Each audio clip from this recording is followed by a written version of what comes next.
কাদের জিলানী রাহমাতুল্লাহ আলাইহি এত বড় ওলি ছিলেন, মুরাকাবায় বসে লাউহে মাহফুজের পৃষ্ঠা আল্লাহ তাকে দেখার ক্ষমতা দিয়েছিল। তারপরেও জীবনে কোনোদিন অহংকার করেন নাই, একটা মিথ্যা কথা কোনোদিন বলেন নাই। ডাকাত সর্দার এসে বলল, এ বালক, তোমার নাম কি? বলে, আমার নাম আব্দুল কাদের। তোমার কাছে কিছু আসেনি? বলে, হ্যাঁ আছে। কি আছে? বলে, 40টা স্বর্ণের দিরহাম আমার কাছে আছে। কোন জায়গায় আছে? বলে, মা আমার জুব্বার এই বগলের নিচে মা সেলাই করে দিয়ে দিছে। বলে, বালক আব্দুল কাদের, তুমি এই বগলের নিচে স্বর্ণের দিনার আছে, তুমি বললা বাবা, তুমি তো অস্বীকার করলেও পারতা। বড় পীর আব্দুল কাদের জিলানী ডাক দিয়ে বলল, ডাকাত সর্দার, আমার মা বলে দিয়েছে বাবা, কখনো তুমি মিথ্যা কথা বলবা না। একবার জোরে বলা যাবে কি সুবহানাল্লাহ? পারিবারিক শিক্ষা খালি স্কুলে দিয়ে দিয়ে মনে করছেন ছেলে মানুষ হবে, খালি মাদ্রাসায় দিয়ে ভাবছেন ছেলে মানুষ হবে। নেভার। মানুষ হয় মায়ের কাছ থেকে, মানুষ হয় বাবার কাছ থেকে। ছোট কাল থেকে ওকে শিখাইতে হয়। জাপানে যায় দেখবেন বাচ্চারা মিথ্যা বলে না। ওই আপনি চীনে যায় দেখেন ওদের মেয়েরা হাফ প্যান্ট পরে রাস্তায় ঘুরে, কিন্তু মানুষ ঠকায় না। ওই ইউরোপে চলে যান, ওদের ছেলেরা মেয়েরা অর্ধলিঙ্গ, বাবার কোনো পরিচয় না, মায়ের পরিচয় বড় হয়, অধিকাংশই জারজ। বলে জারজ কেন? ওদের বিয়ে হওয়ার আগেই বাচ্চা হয়ে যায়। হ্যাঁ, ওই যে কয়দিন আগে মেসির লেগে পাগল, আমার দেশের মেসি নেইমারের লেগে পাগল। ও ছেলেরা জানে না ওরা বিয়ের আগেই বাচ্চা 2-3টে হয়ে গেছে। ওরা তো ওই মেসি কাটিং এ চুল কাটে, নেইমার কাটিং এ চুল কাটে। ওরা খুব পাগল, একবারে মেসির ভক্ত, জীবন দিয়ে লাই। পতাকা উঠাইছে কারেন্টের খাম্বা, কারেন্ট ভাগিনে চলে যেতে আসিস, তার যাওয়ার দরকার নেই। বাস ধরে হয়েছে কুল্লু খালাস। এবার ফুটবল দেখবে কবরে যাই, টেলিভিশন আল্লাহ সেট করে দিবেন, এবার কায়দা মতো ফেরেশতারা বাটাম চালান দিতেছে। খুব পাগল।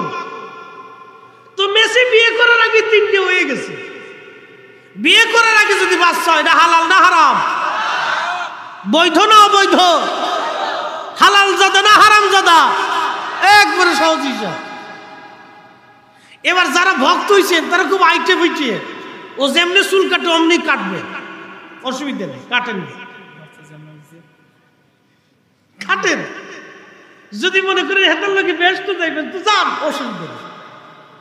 আমাদের চুল, আমাদের পোশাক, আমাদের জীবন, আমাদের চলন, আমাদের হাঁটা, আমাদের চলা, আমাদের ফিরা, আমাদের খাওয়া, আমাদের ব্যবসা, আমাদের বাণিজ্য, আমাদের জীবন, আমাদের জিন্দেগি, বিয়ে শাদী, বাচ্চা কাচ্চা, স্ত্রী পুত্র পরিজন সব হবে নবীর রঙে, নবীর চরিত্রে, নবীর আদর্শে। কথা কোন ঠিক কিনা?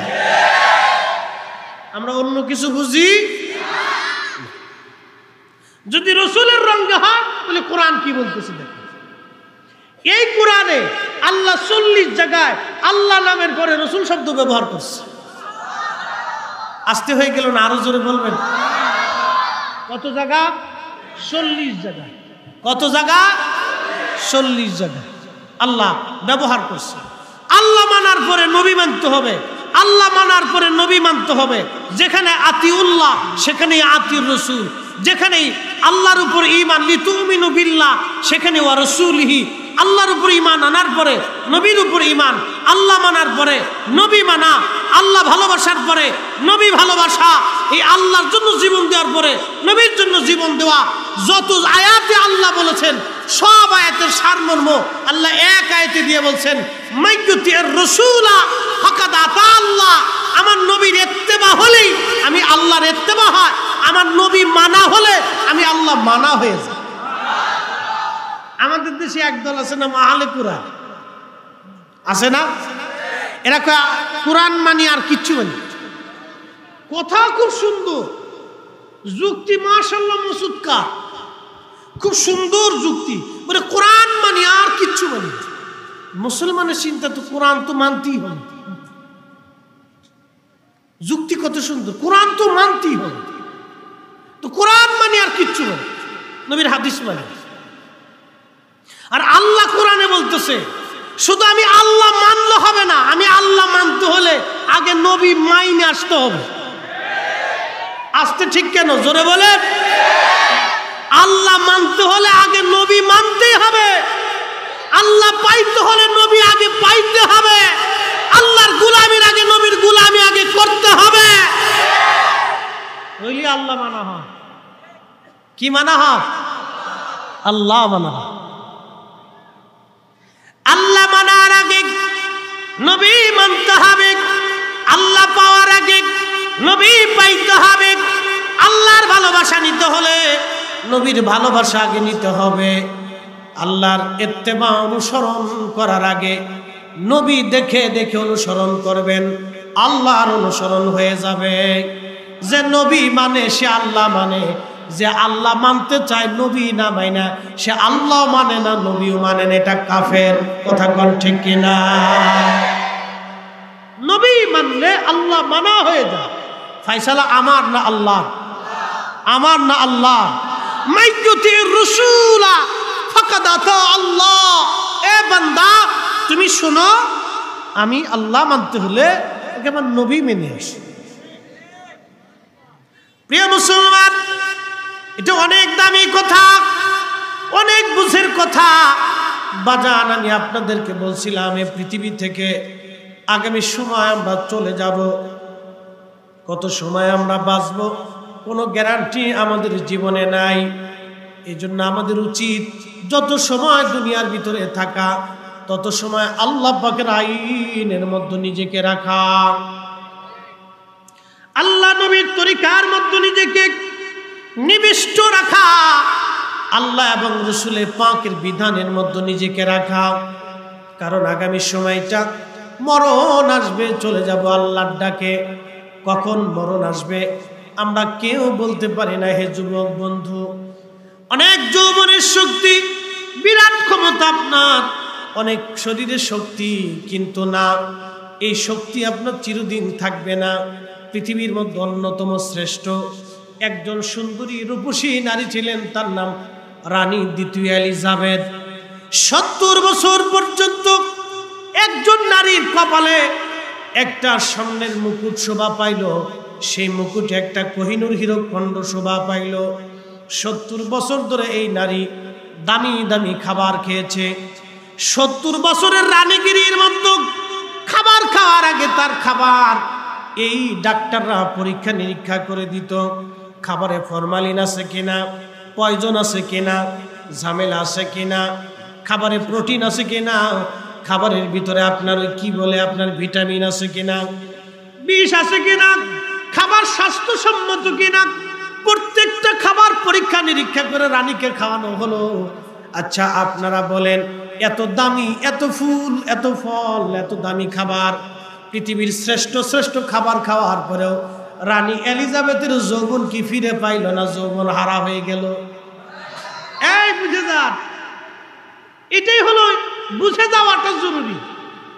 সে কিন্তু বুড়া হইয়া, কুবজ হইয়া, যৌবন হারাইয়া, সামনা সুমড়ে গুছাইয়া শেষ হয়ে গেল। তার যৌবন আর দামি খাবারে ফিরে নাই, তার স্বাস্থ্য দামি খাবারে ফিরে নাই। পৃথিবীর সবচেয়ে বড় বড় ডাক্তার তার চিকিৎসা করত। রানী, ইংল্যান্ডের রানী, এটা তো সার্টিফিকেট কথা না, ব্রিটিশ সাম্রাজ্যের রানী, পৃথিবীর দামি দামি বড় বড় ডাক্তার সব চিকিৎসা করছে। বড় বড় ডাক্তারের ওষুধ দিয়ে চিকিৎসা করিয়ে ভালো খাবার দিয়ে তোর যৌবন আর ফিরিতে পারে না।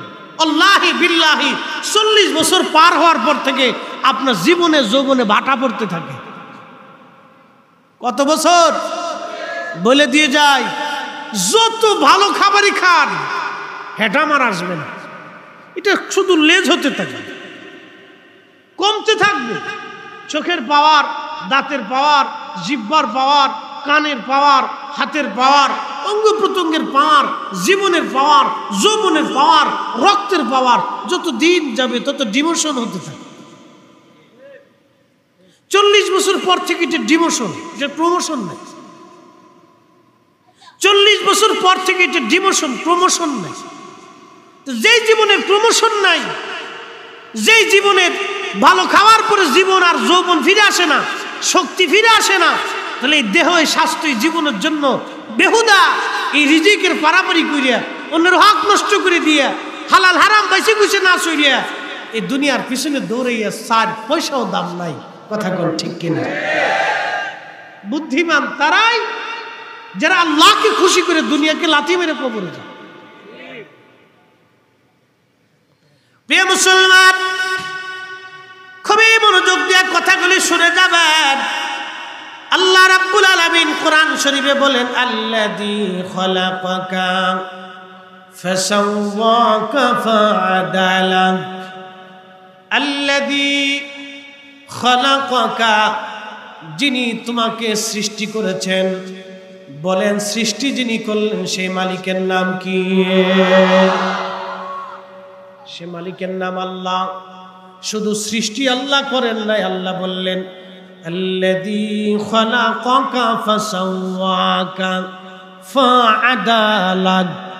আমি শুধু সৃষ্টি করে তোমাকে ছেড়ে দেই নাই, সুবিন্যস্ত তোমাকে করেছি, সুঠাম করেছি। তোমাকে আমি সুবিন্যস্ত করেছি। সুবিন্যস্ত কি? কোরআন শরীফে আল্লাহ রাখাতে বললেন, ফি আইয়ি সূরাতিম মা শাআ রাক্কাবাক। আমি আল্লাহ আমার ইচ্ছা অনুযায়ী, পছন্দ অনুযায়ী আমি আল্লাহ সুরত দিয়েছি, চেহারা দিয়েছি।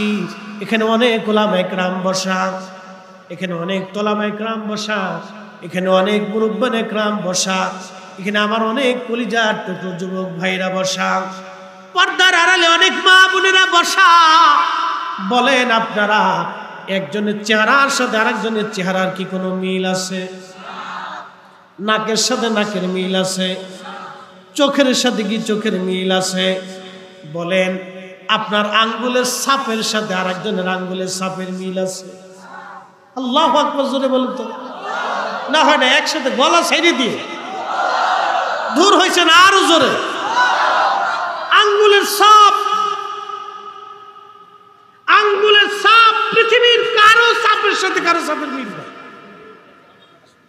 এত বড় তিনি আবিষ্কার, এত বড় তিনি রব, যার আঙ্গুলের এমন ভাবে নিখুঁত ভাবে তিনি তৈরি করছেন যে আপনার আঙ্গুলের সাথে আরেকজনের আঙ্গুলের ছাপের কোনো মিল নেই।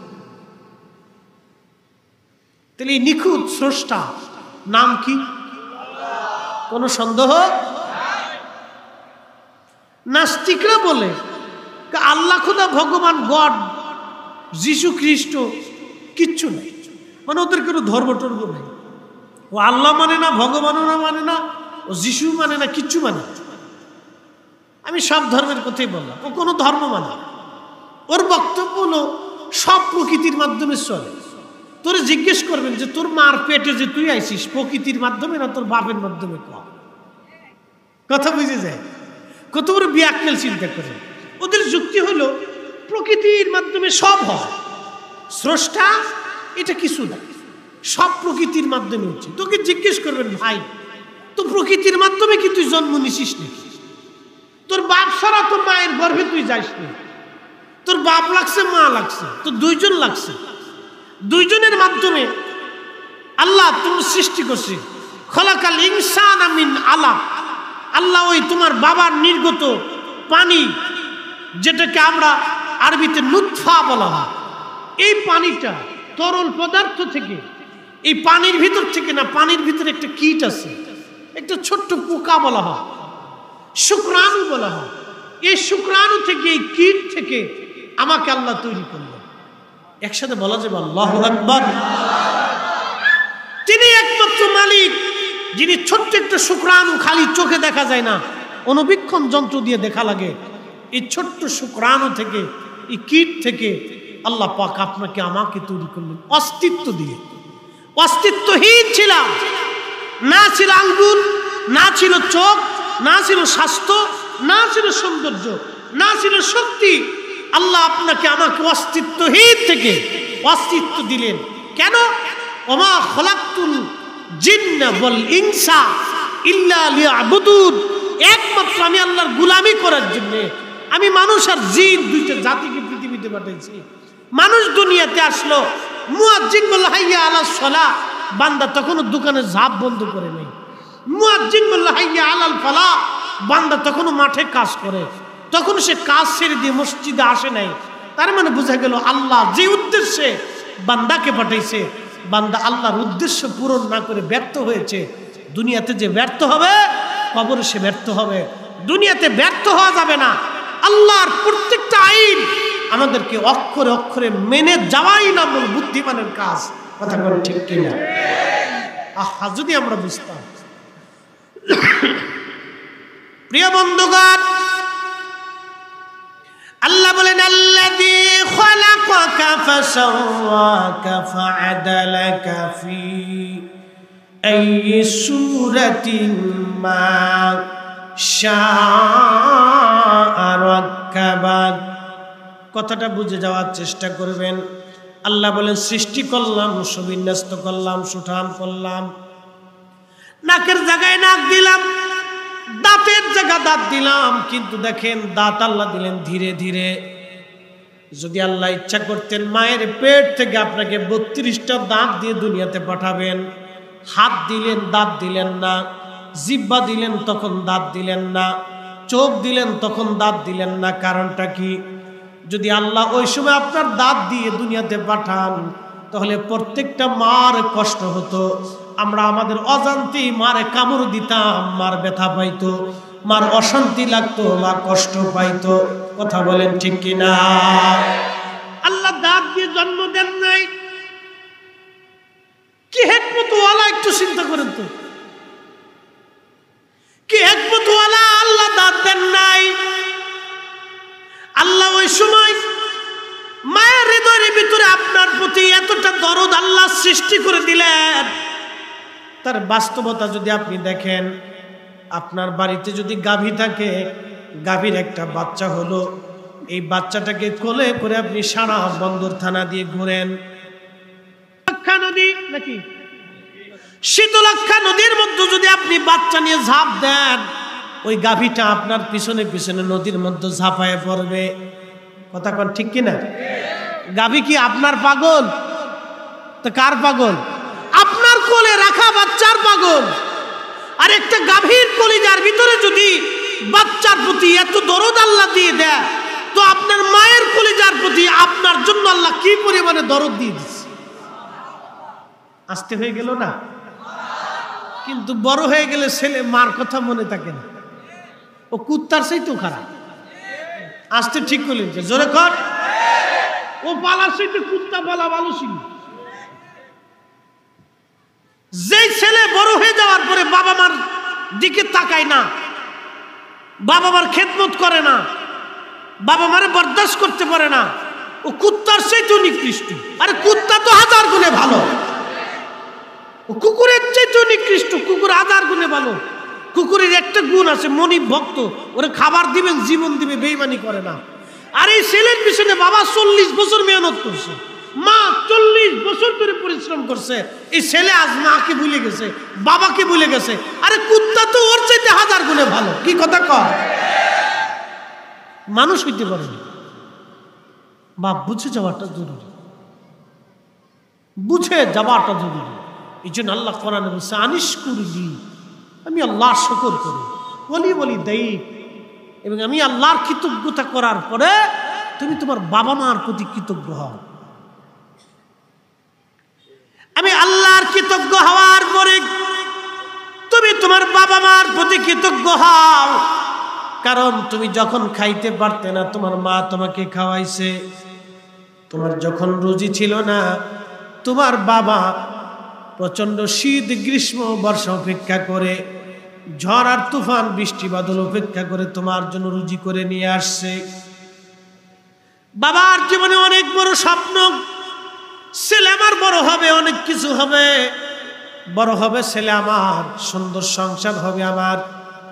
প্রত্যেকটা বাবার মনের মধ্যে বিরাট বড় স্বপ্ন আঁকা থাকে, প্রত্যেকটা মায়ের মনের মধ্যে বিরাট বড় স্বপ্ন, ছেলে আমার অনেক বড় হবে, মেয়ে আমার অনেক বড় হবে। কিন্তু মেয়ে কিছুদিন চলে যাওয়ার পরে পরপুরুষের হাত ধরে রাতের আধারে বের হয়ে গেল, দিনের আলোতে চলে গেল, মার কাছে জিজ্ঞাসাও করে নাই। ওই মেয়েটা কুত্তার চাইতে বড় নিকৃষ্ট, কথা কন ঠিক কিনা? মানুষ হইতে পারে যে মেয়েটা বাবাকে জিজ্ঞেস না করে, মার কাছ থেকে জিজ্ঞেস না করে, পরামর্শ না করে ছেলের হাত ধরে চলে গেল, ওটা মানুষ হয়েছে কি? আমাদের দেশে ছেলেরা ভাবতেছে আমি খুব বিরাট বড় গর্বের কাজ করছি। কি করছি? প্রেম করে বিয়ে করছি। কি ছাতা করছো তুমি? হ্যাঁ, এটা লুচ্চে কোথাকার, কি কথা কর না? তা আন্তর্জাতিক খ্যাতি সম্পূর্ণ লুচ্চে। কি ছাতা হয়েছি? বেটি ভাগাই লয়ে গেছে, তাতে কি ক্রেডিটের কি আছে? ছাতা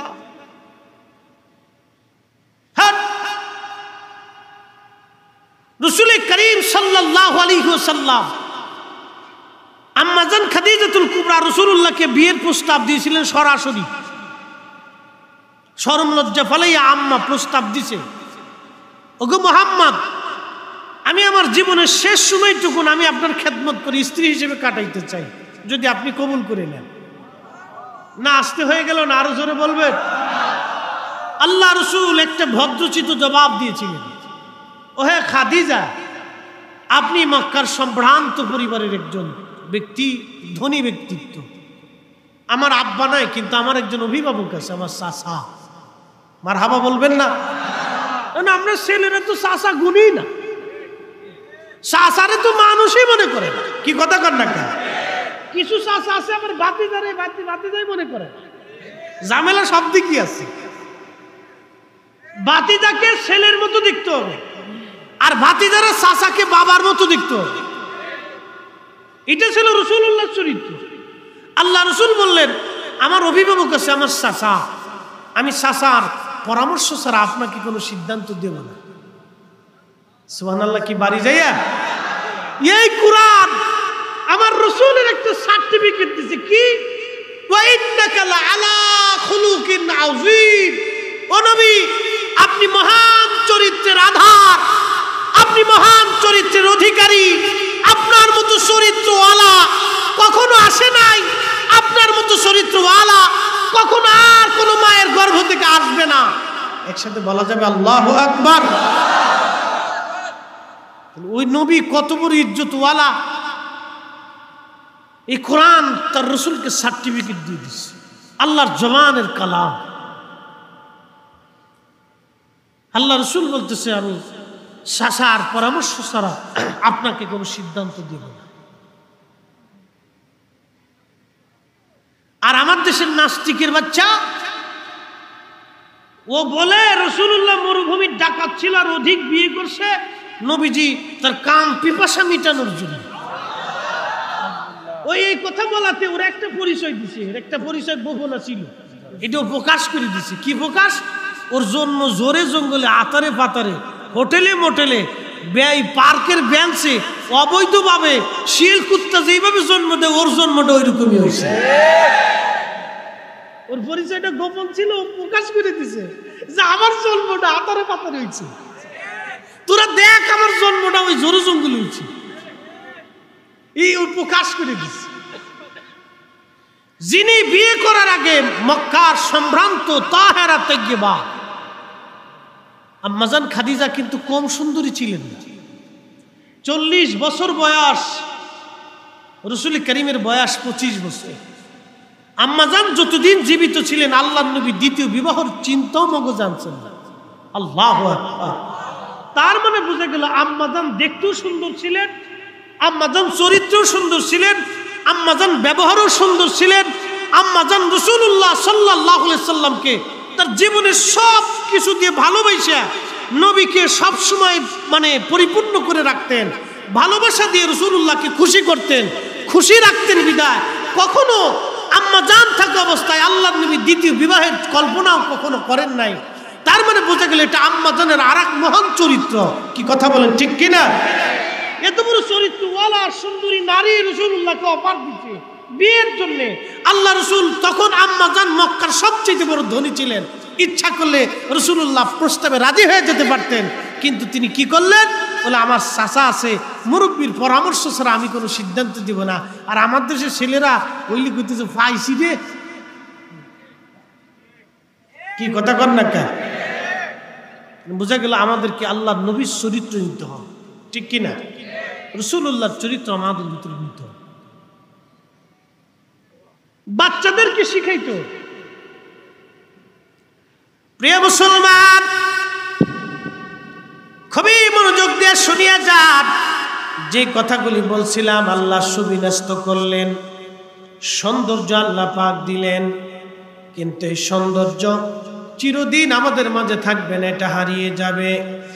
একদিন মাটির ভিতরে হবে ঘরে, মন আমার কেন বাঁধো দালান ঘর, মন আমার কেন বাঁধো দালান ঘর।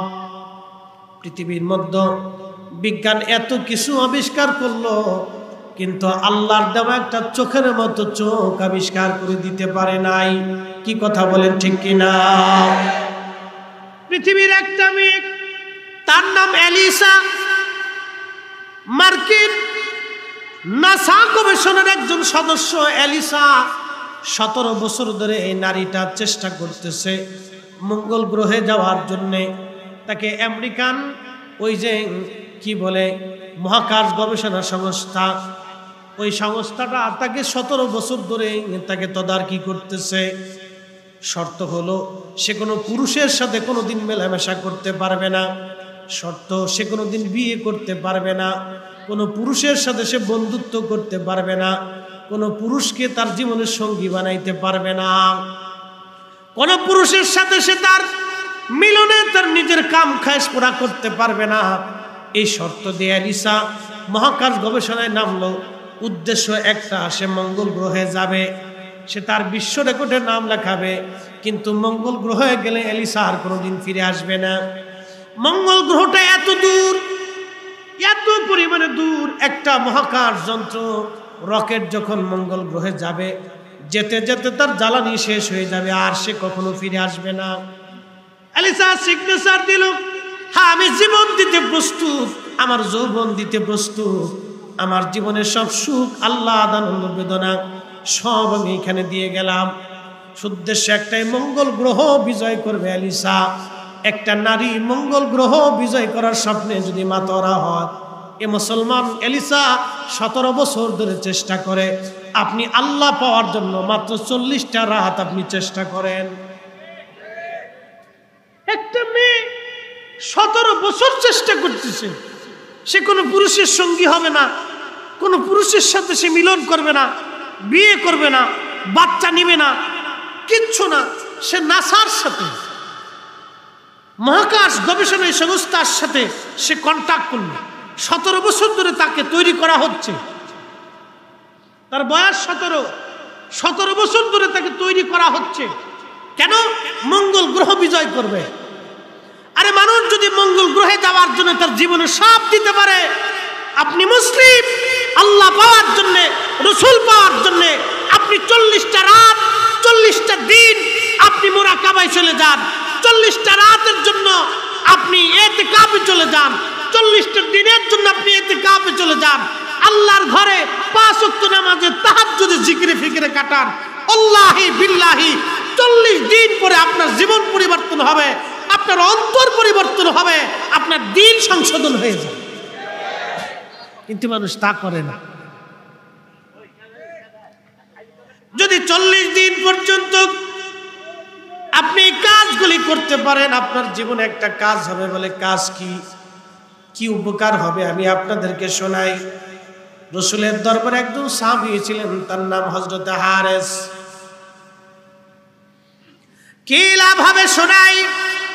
বন্দরের মুসলমান আল্লামা ইমাম মানাবি আত-তাইসির শরহে জামিউস সগীরের মধ্যে লেখেন, আল্লামা ইমাম ইবনু শাইবা মুসান্নিফ ইবনে আবি শাইবার মধ্যে লেখেন, আল্লামা ইমাম জালালউদ্দিন আস-সুয়ুতি শরহ জামিউস সগীরের মধ্যে তিনি লিখতেছেন, আল্লাহর নবী সকালবেলা দেখা হলো রাসূলুল্লাহ সাহাবী হযরত হারেসের সঙ্গে।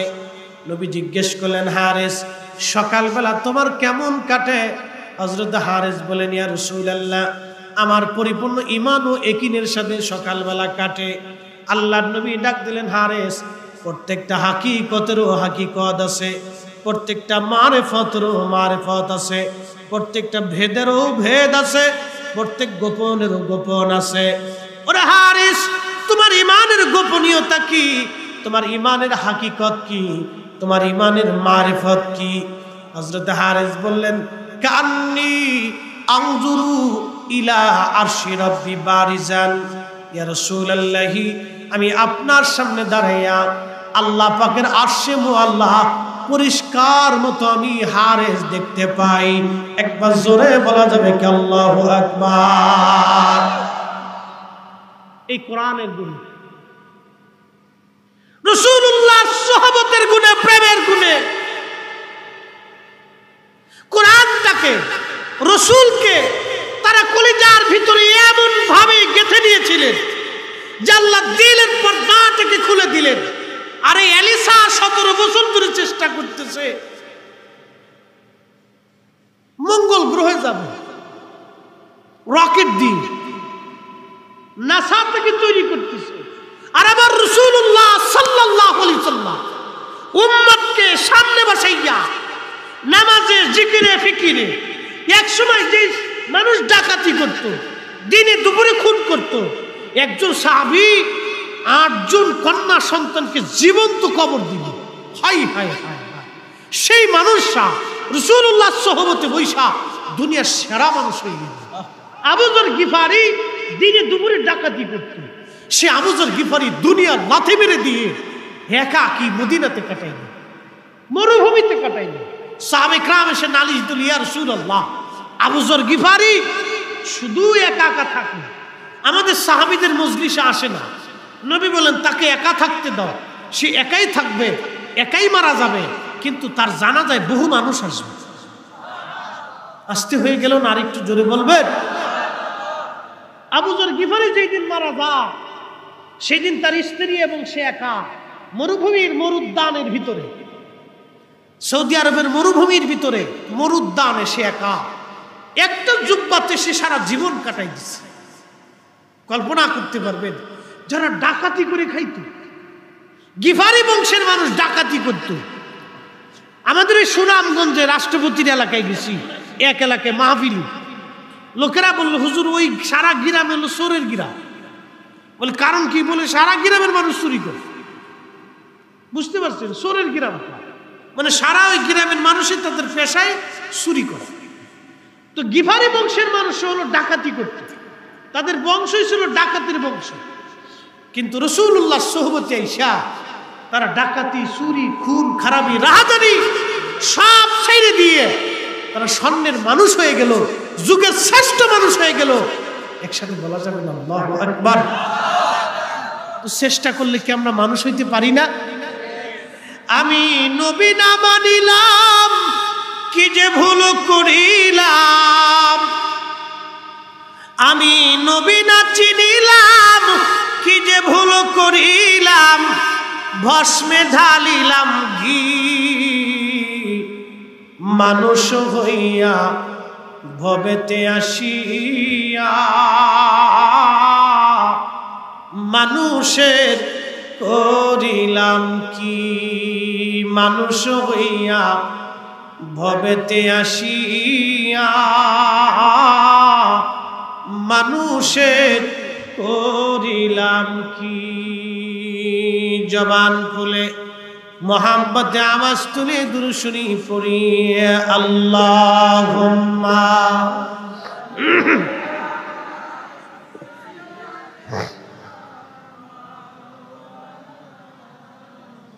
মুহাম্মাদ ওয়া আলা আলি সাইয়্যিদিনা।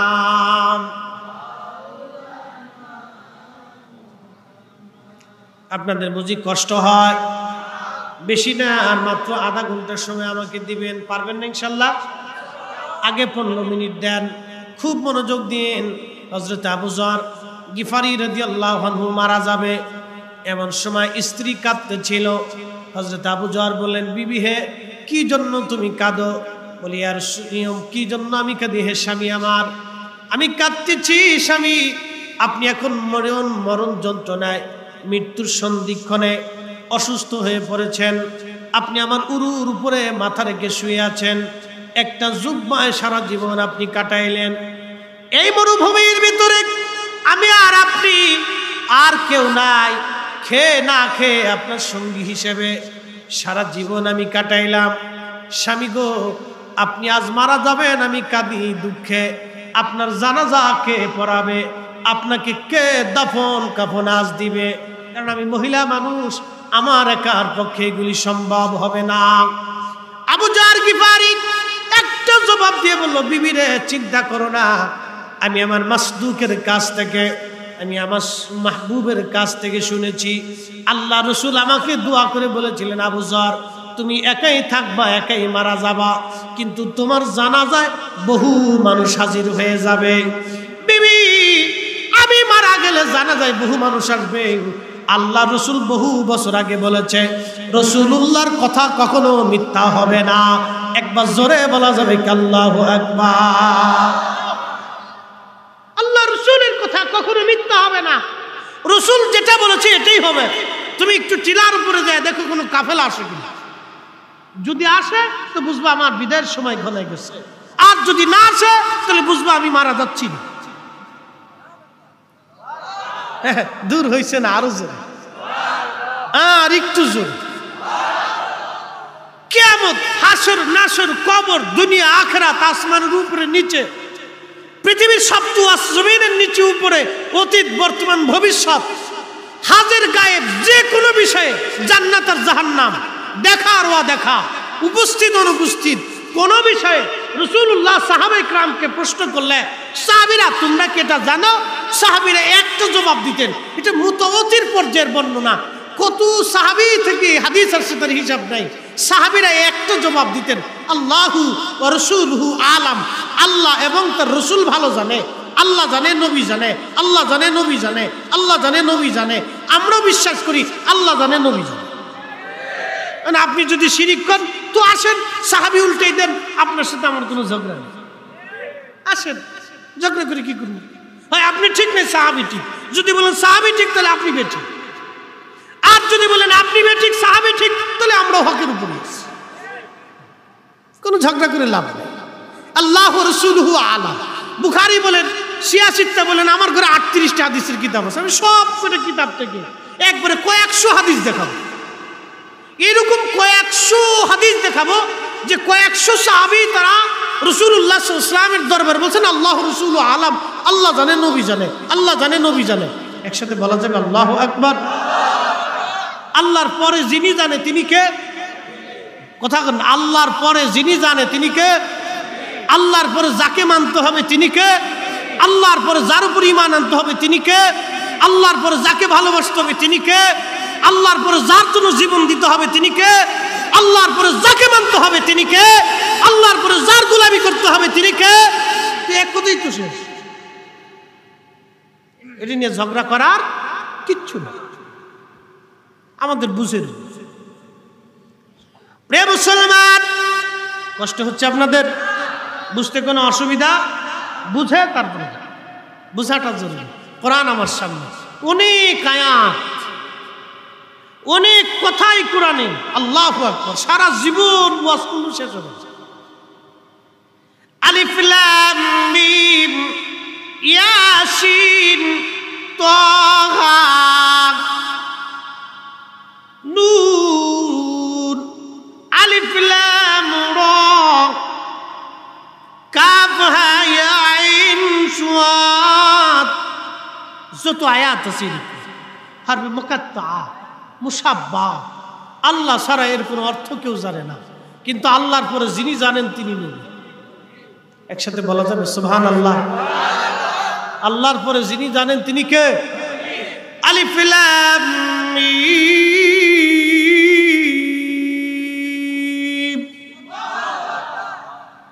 কার কালাম? আজ পর্যন্ত অর্থ পাইছেন? কোন মুফাসসির অর্থ করে দিতে পারছে? কিন্তু নাজিল করলেন আল্লাহ, কার কালবে? আল্লাহ রসুলের কালবে। এই কোরআন নাজিল যদি পাহাড়ের উপরে করতো তো পাহাড় শেষ।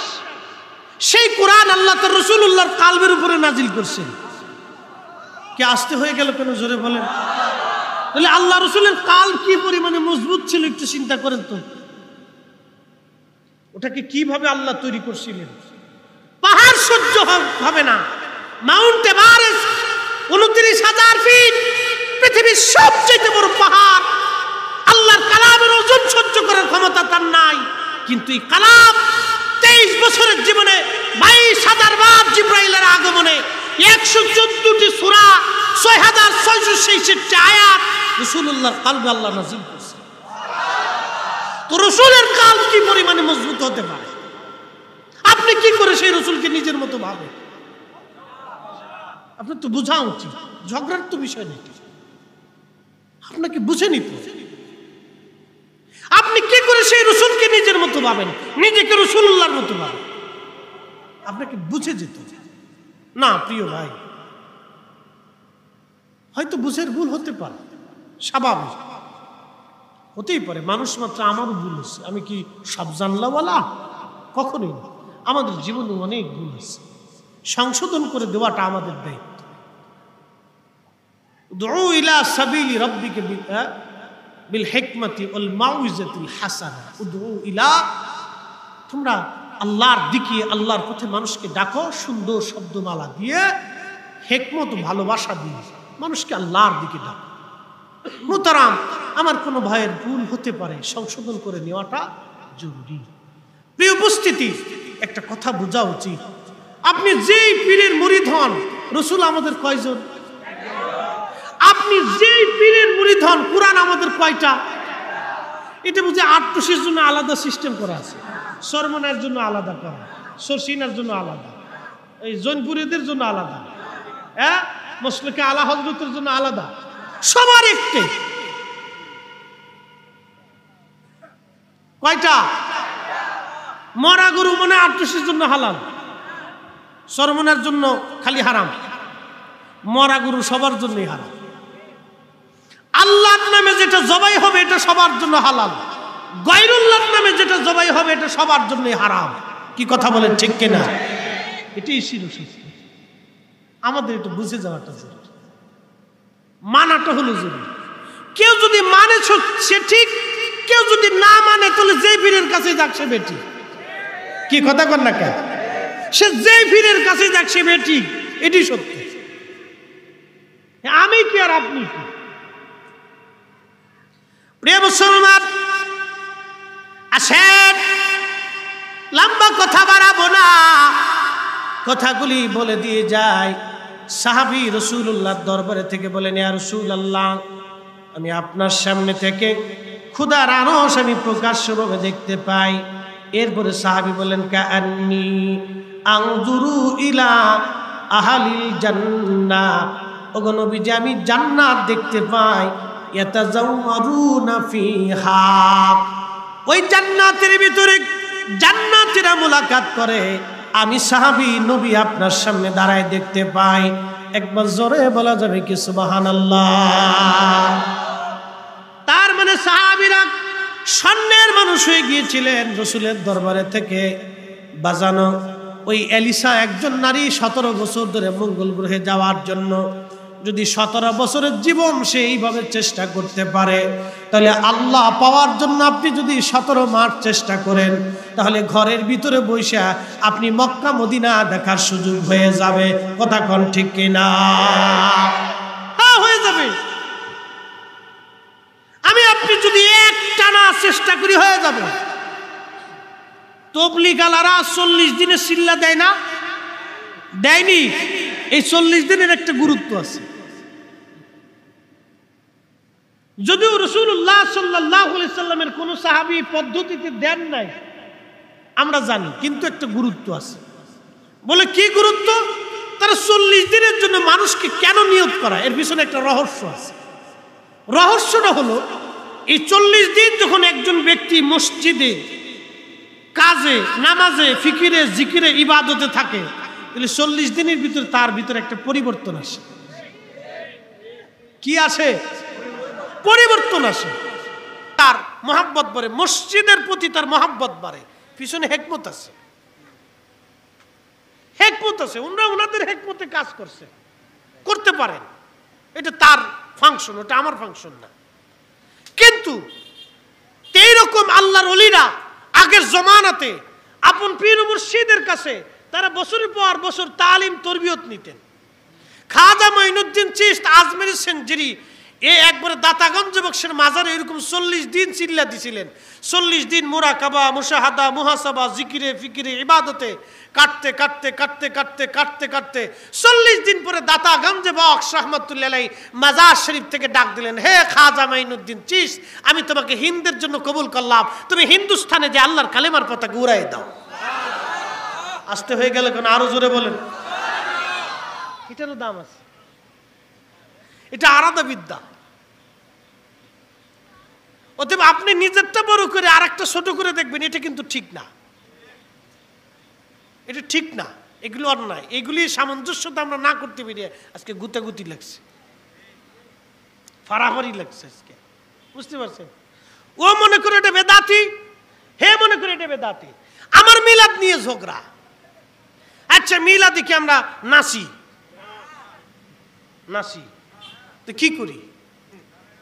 প্রথমে কোরআন তেলাওয়াত করি, সালাম পরে আসেন, আগে প্রথম আসেন, মেহমান দাওয়াত দিছি, সম্মানিত সভাপতি সাহেব দাওয়াত দিলেন যে আমার বাড়িতে জোহরের পরে মিলাদ, দোয়া অনুষ্ঠান আছে, আপনারা আসবেন, আমার আব্বা মারা গেছে, আমার বাবা মার জন্য একটু দোয়া খের করবো, আপনারা সবার দাওয়াত। উনি যে দাওয়াত দিছেন, এক মুসলমান আর এক মুসলমানের 6টা হকের প্রথম হক হলো এক মুসলমান আর এক মুসলমানের জন্য দাওয়াত দিলে দাওয়াত কবুল করা। তাহলে উনি দাওয়াত দিলেন, প্রথম এক সুন্নতের কাজ করছে, এক মুসলমান আর এক মুসলমানের দাওয়াত দিছে। দাওয়াত দেওয়ার পরে তার বাড়ি গেলেন, ইমাম সাহেব হুজুর কোরআন শরীফ তেলাওয়াত শুরু করলো। প্রত্যেক হরফে হরফে 10টা নাকি, এটাকে আমরা দিব না আল্লাহ দিবে? এ ওয়াদা কি আমাদের না আল্লাহ? তাহলে মিলাদ শরীফ শুরুর প্রথমতেই নাকি চালু হয়েছে। খালি তো বেদাত দেখলেন, ইবাদতটা তো দেখলেন না। আমি কিন্তু 40 তবলিগ জামাতের সিল্লার কথা আমি যে বললাম যে রাসূলুল্লাহর কোনো সাহাবী পদ্ধতিতে করেন নাই। এখন আপনি যদি এসে দলিল দেন এটা ভালো সেটা বলে এটা ভালো, আপনি যদি বলেন যে মিলাদ কোনো সাহাবী করে না আমি করব না, তাহলে আমিও প্রশ্ন করবো যে রাসূলুল্লাহ কোনো সাহাবী এই পদ্ধতিতে 40 দিন সিল্লা দেয় নাই, তাহলে আপনি দেন কেন? আমার তো যুক্তি আছে, ঠিক কিনা? আমি মন্দ বলতেছি না, আমি আপনাকে বোঝার জন্য বলতেছি। আমি আগে বলে নিছি এর ভিতরে একটা রহস্য লুকানো আছে। রহস্য আছে দেখি আমি রহস্যটা ফাঁস করে দিছি, তাহলে বোঝা গেল আমার মিলাদের ভিতরে রহস্য আছে। এই রহস্যটা এখন ফাঁস করি, একসাথে বলবেন না মারহাবা?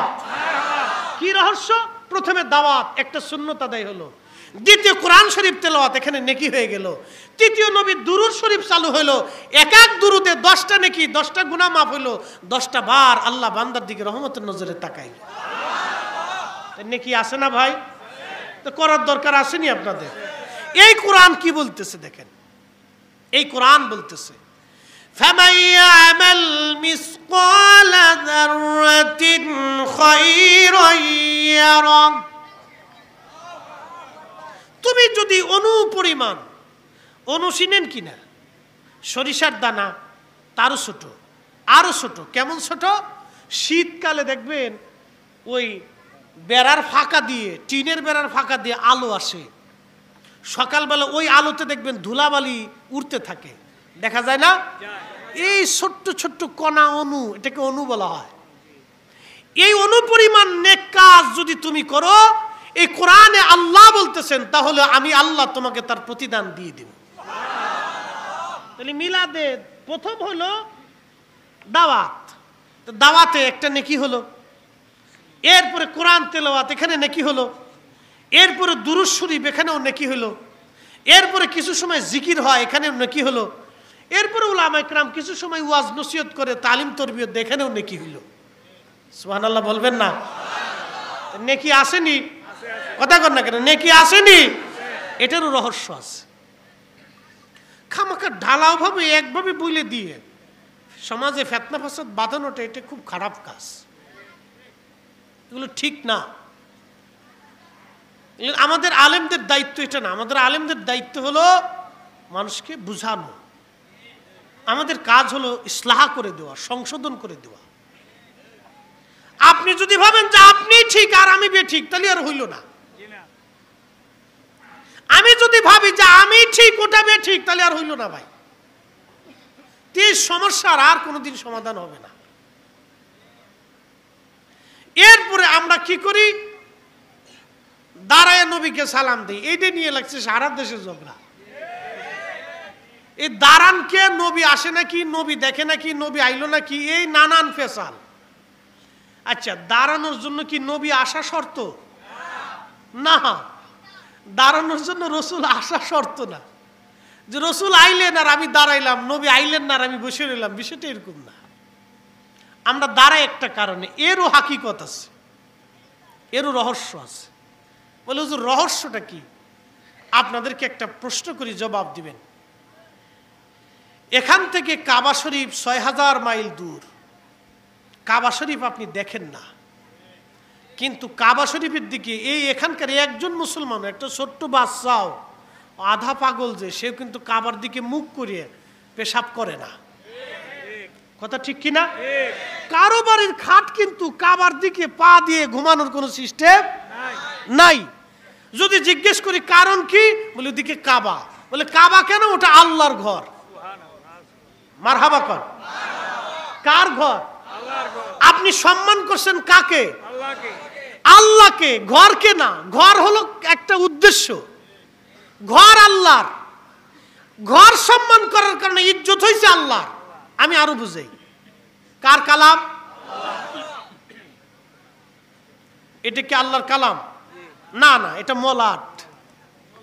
এটা কি বানাইছে? প্লাস্টিক দিয়ে, কাগজ দিয়ে। এটা যখন আপনি খুইলে আলাদা ফেলে দিবেন, তখন এটার কোনো দাম নাই। এটা যতক্ষণ কোরআনের সাথে জড়িয়ে থাকবে, ততক্ষণ মুসলমান চুমা দিবে। কথা ঠিক কিনা? এটা মাথায় আসে কিনা, বুকে আসে কিনা? এই মলাট সহ দাম। আল্লাহু আকবার, জোরে বলেন না। তার মানে এই মলাটের দাম হলো কোরআনের জন্য। কিসের জন্য? কথা কন না, কিসের জন্য? কাবা শরীফের দাম হলো কার জন্য? কারণ কাবা বাইতুল্লাহ, আল্লাহর ঘর।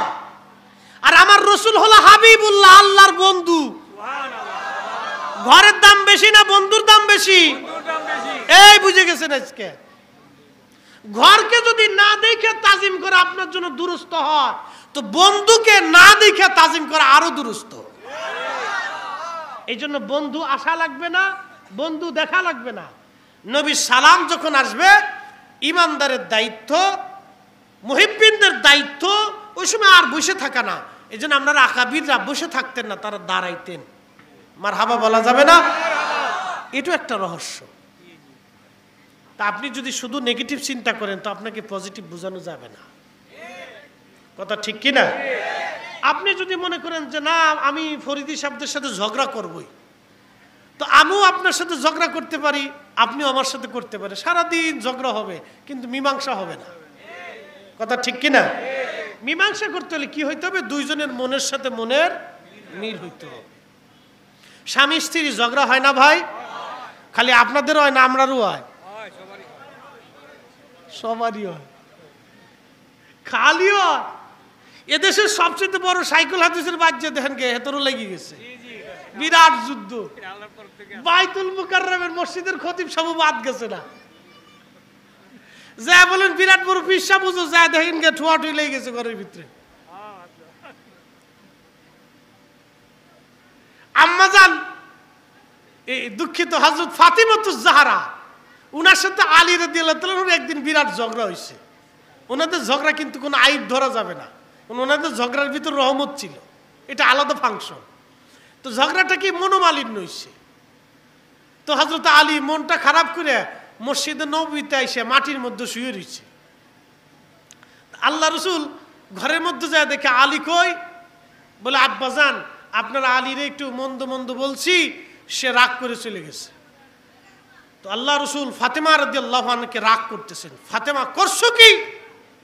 তুমি আমার আলীকে কষ্ট দিলা, একসাথে বলবেন না মারহাবা। আর আমরা দেশের কিছু বাপ আছে কি কয় জানেনি, জামাই এত বড় সাহস, ওর গোষ্ঠী সত্য উদ্ধার করবো, মাইয়ের বকাঝকা করছে। এই লাগিয়ে গেল, মাইয়া চিন্তা করছে হ্যাঁ বাপ ভাই তোমার পক্ষ লিয়ে এলাইছে। পরে ঘরের ভিতরে আইয়া আবার মনে করে শুরু হয়ে গেল আবার ঝগড়া। তা কি হবে, মীমাংসা হইল না।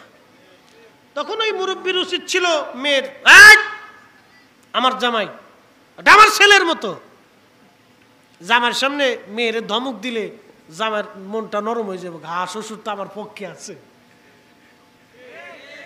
এটা আদুনিয়া তো আসাদ মিনাল পাম। কিছু সময় জামাই জনকে সান্ত্বনা দিতে হয়। পুরুষ মানুষ তো নানান কাজে ব্যতিব্যস্ত থাকে, নানান চিন্তে মাথার ভিতরে থাকে, একটু ঝগড়া ফাসাদ মন মিজাজ হট মিজাজ হইতেই পারে, ও আমরারও হয়ে যায়। এটা হতে পারে, ইসলাহ করে দিতে হবে, সংশোধন করে দিতে হবে। আল্লাহর নবী ফাতেমা রাদিয়াল্লাহু আনহাকে ধমকায় বলেন, ফাতেমা করলা কি, আমার আলীর মনে কষ্ট দিয়ে ফেলছো। হযরত ফাতেমাকে রাগ করে নবীজি চলে আসলেন, খুঁজে খুঁজে মসজিদে নববীতে এসে দেখলেন আলী শুয়ে আছে মাটির মধ্যে। হযরত আলীকে সান্ত্বনা দেওয়ার জন্য আল্লাহর নবী ডাক দিলেন, ইয়া আবা তুরাব, ও মাটিওয়ালা উঠো, ও মাটির বাবা উঠো। একবার জোরে বলা যাবে কি মারহাবা। জামাইও তো সেই জামাইয়ের জামাই, আনা মাদিনাতুল ইলম ওয়া আলী ওয়া বাবুহা, আমি নবী ইলমের শহর, আমার আলী হলো তার দরওয়াজা। একসাথে বলা যাবে না মারহাবা। জামাই চিন্তা করলো, আল্লাহ রাসূল আমারে মাটির বাপ কইছে আবু তুরাব, তা আমার আজকে থেকে লকব আবু তুরাবই হবে। হযরত আলীর একটা লকব আবু তুরাব, মাটিওয়ালা, মাটির বাবা, যেটাই বলে একটা লকব হয়ে গেল। তার মন শান্ত হয়ে গেল, মেজাজ হট ছিল সুষ্ঠু হয়ে গেল, ভেজাল মীমাংসা হয়ে গেল। এই জন্য বলি, যদি মীমাংসা করতে চান তাহলে দুইজনের মনের সাথে মিল হইতে হবে। আর যদি কোন না যে আমি ঝগড়াই করব, তো সারা রাত্র আমিও করতে পারি আপনিও করতে পারেন, মীমাংসা আর কোনোদিন হবে না। কি কথা কন না, মীমাংসা আর কোনোদিন হবে না। আমাদের কাজ হলো ইসলাহ করে দেওয়া, মীমাংসা করা। কিন্তু দুঃখের বিষয় আমরাই ভেজাল বাঁধাই। সমাধান কি করে, অনেক প্রবলেম। আল্লাহ আমাদেরকে তার গোলামি করার, তার রাসূলুল্লাহর ইত্তেবা করার তৌফিক দান করুন, সকলে বলে না আমিন। এই যে মাদ্রাসা দিছি, এই মাদ্রাসার আজকে তলবে ইলমরা ফাগরি নিবে, কত বড় দামি কাজ আপনাদেরকে একটু বুঝাই। কি দামি কাজ! এই মাদ্রাসাটাকে আপনারা কেন ভালোবাসবেন? একটা ঘটনার থেকে আমি ওয়াজ করে বিদায় নিব, একসাথে বলা যাবে আল্লাহু আকবার। ভাই আমাকে আর 10টা মিনিট সময় দেওয়া যাবে তো ইনশাল্লাহ? কেউ যাবেন না তো? ছেলেদেরকে আমরা পাগড়ি দিব, আপনারা একটু দেখবেন, একটু দেখে যাবেন, আর ওদের জন্য দোয়া করে দিয়ে যাবেন। ওরা আগামী দিন আলেম হবে, আমরা কবরে চলে যাব, ওরা আমাদের জন্য দোয়া করবে। কিয়ামতের মাঠে আল্লাহর এক বান্দার নেকি শর্ট হয়ে যাবে, নেকির অভাব, মিজান পাল্লা। ফেরেশতারা ডেকে বলবে, হে রব, নেকির বড় অভাব। আল্লাহ বলবেন, বান্দারে তোমরা যায় জিজ্ঞেস করো আমার এই বান্দা দুনিয়ায় কোনো আলেমের সাথে তার আত্মীয়তা ছিল কিনা। ফেরেশতারা এসে বলবে, আল্লাহর বান্দা দুনিয়ার মধ্যে কোনো আলেমের সাথে তোমার আত্মীয়তা ছিল? বলে না। ফেরেশতারা আবার যাবে, আল্লাহ দুনিয়ার মধ্যে কোনো আলেমের সাথে এই বান্দার কোনো আত্মীয়তা নাই। আল্লাহ রাব্বুল আলামিন বলবেন, যাও যাই দেখো আমার এই বান্দা দুনিয়ায় কোনো আলেমকে একবেলা মেহমানদারি করছিল কিনা। ফেরেশতারা এসে বলবে, আল্লাহর বান্দা দুনিয়ায় কোনো আলেমের সাথে তুমি মেহমানদারি করছো কিনা? আল্লাহর বান্দা বলবে, না, কোনো আলেমকে আমি মেহমানদারি করি নাই। ফেরেশতারা বলবে, আল্লাহ মেহমানদারি তার জীবনে নাই। আল্লাহ বলবে, যাও জিজ্ঞেস করো আমার কোন আলেমের সঙ্গে সে হাসি মুখে কোনোদিন কথা বলেছিল কিনা? ফেরেশতারা দৌড়ে এসে বলবে, বান্দা তুমি কি তোমার কোন আলেমের সঙ্গে, আল্লাহর কোন আলেমের সঙ্গে হাসি মুখে কথা বলছনি? আল্লাহর বান্দা বলবে, হ্যাঁ, আমি দুনিয়ার মধ্যে আলেমের সঙ্গে হাসি মুখে একদিন কথা বলেছিলাম। আল্লাহ ডাক দিয়ে বলবেন, যাও যাও, এই কারণে আমি আল্লাহ তার জীবনের সব গুনাহ মাফ করে দিলাম। একসাথে জোরে বলবেন কি আল্লাহু আকবার। তো ওদেরকে একটু পাগড়ি দেব, বসে যাবে, একটু দেখে যাবে। 10টা মিনিট চাইছি, একটা ঘটনা শোনাব। ঘটনাটা হলো, পৃথিবী বিখ্যাত একজন বাদশাহ, তার নাম সুলতান মাহমুদ গজনবী, নাম শুনছেন। বর্তমান আফগানিস্তানের গজনিতে তার সাম্রাজ্য ছিল। আফগানিস্তানের Ghazni, Afghanistan, Turkmenistan, Uzbekistan, Azerbaijan, এই পাকিস্তান, ইরান, এই বিরাট একটা অংশ মিলে তার একটা বিরাট সাম্রাজ্য ছিল। আর আগে থেকে এই অঞ্চলের মানুষ খুব যোদ্ধা এবং খুব তেজস্বী মানুষেরা, খুব যুদ্ধ করতে পারতো আগে থেকে এরা। আফগানিস্তানে মনে করেন যে চেঙ্গিস খানের মতো লোক আফগানিস্তানে ঢুকতে পারে নাই, ব্রিটিশরাও পারে নাই, রাশিয়াও টিকে নাই, আমেরিকাও ফেল খাইছে, সব ফেল খাইছে, কেউ পাস করতে পারে নাই।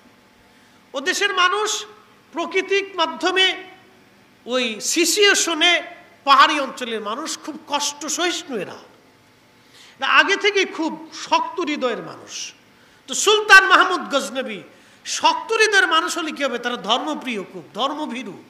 তো সুলতান মাহমুদ গজনবী খুব আশিক রসুল ছিলেন, একসাথে বলা যাবে মারহাবা।